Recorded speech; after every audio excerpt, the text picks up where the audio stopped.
بسم اللہ الرحمن الرحیم۔ السلام علیکم۔ یوٹیوب چینل بزم فاطمہ مع القرآن ہے یہ۔ آج ہمارا سلسلہ ہے فقہی سوال و جوابات کا۔ آج جو ہمیں سوال موصول ہوا ہے وہ ہے سمیہ منظر صاحبہ کا۔ کہتی ہیں آپ سے ایک سوال پوچھنا تھا کہ قاتل اور مقتول دونوں جہنمی ہیں، اس بات میں اگر سچائی ہے تو کن کنڈیشنز کی بیس پر؟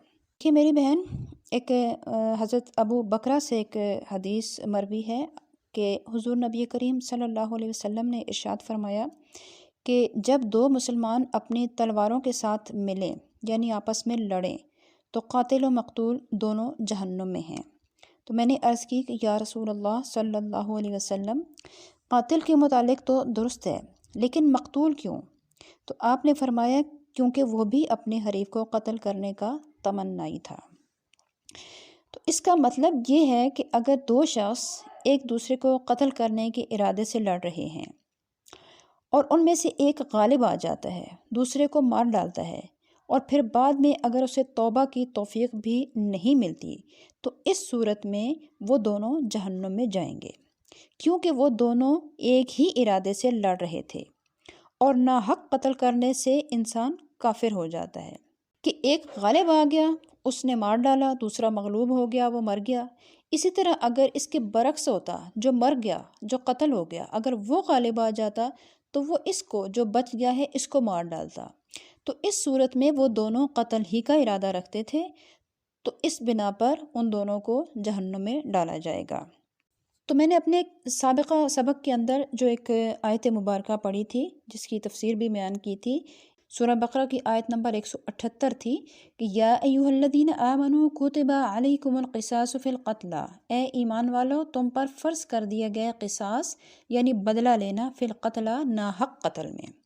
وہاں میں نے ناحق کا لفظ بولا کہ ناحق جو کسی کو مارے گا، کسی کو قتل کرے گا، کسی مسلمان کو، تو حکومت وقت کا یہ فرض بنتا ہے کہ وہ اس قاتل کو سزائے موت دے، یا اس سے دیت وصول کی جائے یا اس سے خون بہا وصول کیا جائے۔ پھر اس کا اپنا نصیب کہ اسے توبہ کی توفیق ملتی ہے یا نہیں ملتی۔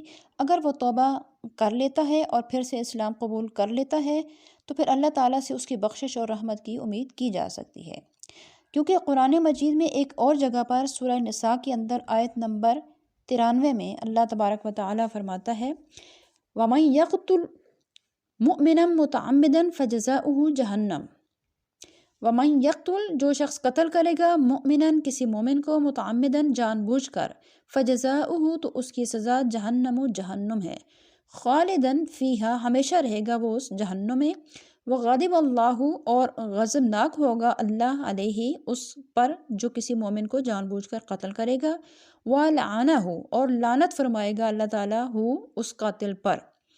لعنت فرمانے کا مطلب کہ اس کو اپنی رحمت سے دور کر دے گا۔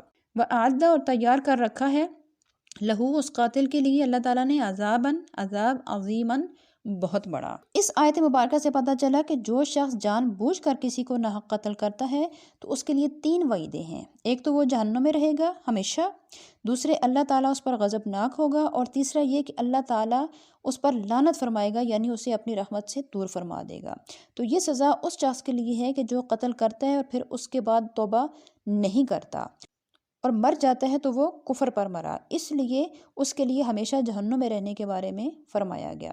اس حدیث مبارکہ کے جو الفاظ ہیں کہ دونوں جہنمی ہیں، تو ان کی صورت الگ ہے، وہ ایک جزوی صورت ہے کہ وہ دونوں ہی ایک دوسرے کو مارنا چاہتے تھے، ان میں سے ایک غالب آ گیا، اس نے مار ڈالا، دوسرا مر گیا، تو اس صورت میں وہ دونوں جہنم میں جائیں گے۔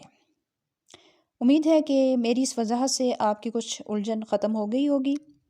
ہمارے اس چینل کے اوپر قرآن مجید کا لفظی ترجمہ اور مختصر تفسیر بھی جاری ہے، مجرب وظائف بھی آپ کو بتائے جاتے ہیں۔